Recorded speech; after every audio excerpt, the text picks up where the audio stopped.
Need 1K subscribe here. Millions suffer cold and grief after catastrophic quake, awaiting help with thousands dead and a lot more left destitute in Turkey and Syria.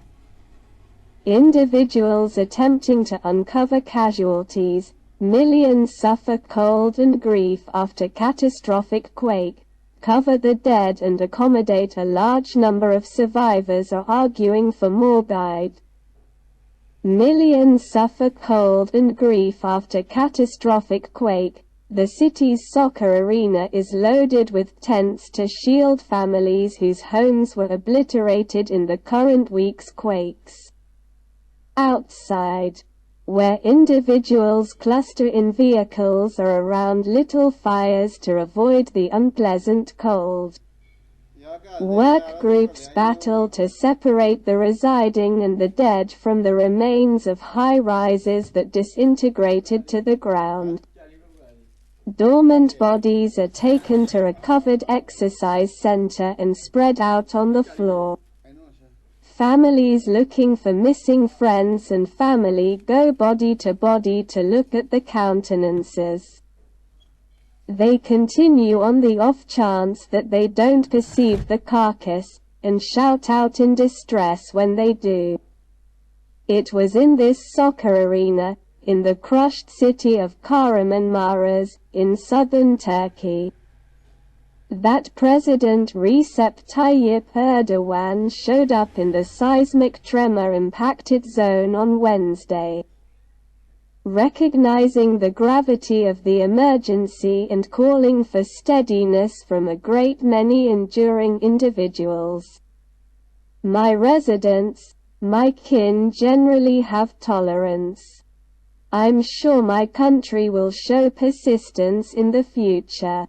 The loss of life from the shudder rose to more than 15,000 in southern Turkey and northern Syria on Wednesday, with obscure quantities of individuals actually caught underneath the rubble and endless others left destitute in a sub-freezing climate. There were snapshots of euphoria. A 36-year elderly person was saved following more than 2 days underneath the remaining parts of her home in Gaziantep. However, the window for such marvels was shutting quick.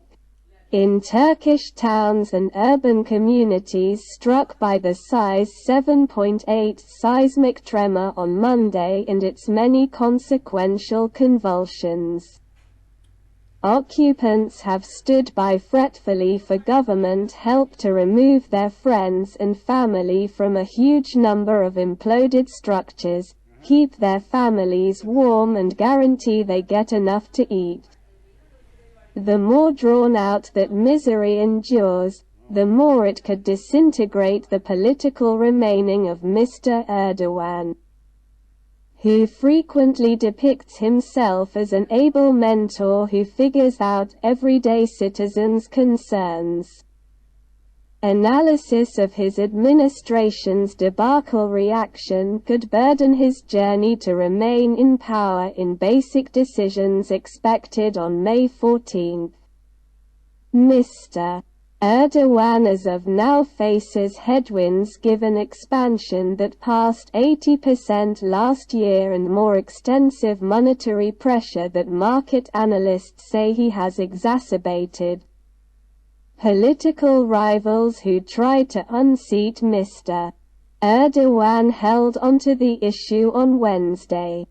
Kemal Kılıçdaroğlu, the top of the primary resistance and a reasonable official competitor, charged Mr. Erdogan's overseeing party of making the country more helpless through precise exploitative governmental issues. Turkey's public crisis organization has started tremendous salvage work to wrestle with a huge debacle that would strain any administration. It has dispatched more than 92,000 tents, 98,000 Turkish and unfamiliar specialists, and 5,000 vehicles to the area, including earth movers, cranes, and tow trucks, it said in a proclamation. In different spots, nearby specialists have been added to safeguard and aid ventures. In any case, the enormous difficulties presented by the obliteration were clear across a rugged area of Turkey more than 200 miles in length. From the Mediterranean shores in the south toward the east focal good countries and in northwestern Syria.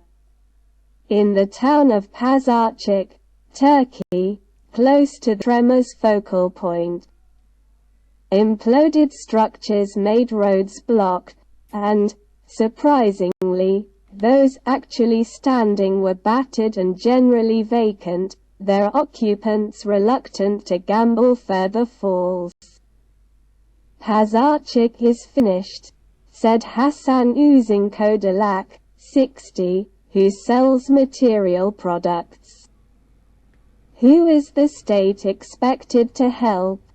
The town's local group of firefighters base camp had turned into a memorial service home as family in the encompassing region carried bodies to be washed for entombment, more than 200 since Monday.